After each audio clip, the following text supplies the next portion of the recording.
Ce mec a un objet fou dans le corps. J'ai toujours trouvé les curiosités médicales fascinantes. Mais là, je vous jure que ce que je vais vous raconter est absolument incroyable. Notre histoire se déroule en Tanzanie. On va suivre cet homme dont on ne connaît pas le nom, alors on va simplement l'appeler le patient.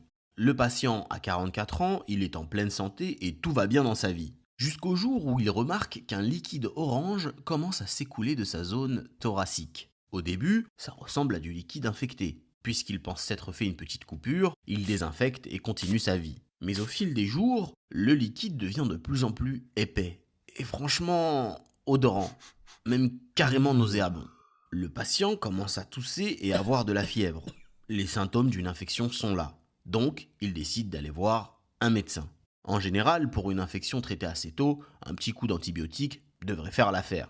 Mais lorsque le médecin constate effectivement qu'un liquide suspect sort de sa zone thoracique, mais sans ouverture visible, il décide de faire passer une radio au patient pour comprendre ce qu'il se passe. Les résultats sont juste incroyables. Il a une lame de plusieurs centimètres logée profondément dans son corps. D'après le récit du patient et les constats des médecins, l'objet serait resté là depuis 8 ans à la suite d'une grosse bagarre durant laquelle il avait reçu plusieurs coups avec des objets coupants.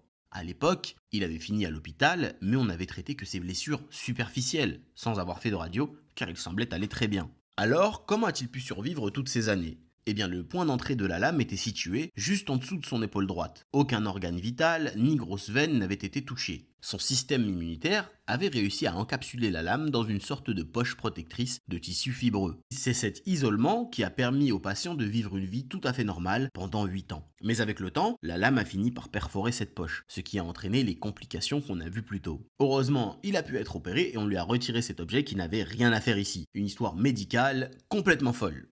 Puisque vous êtes arrivé jusqu'à la fin de cette vidéo, n'hésitez pas à vous abonner, liker et à partager toutes nos histoires absurdes avec vos proches.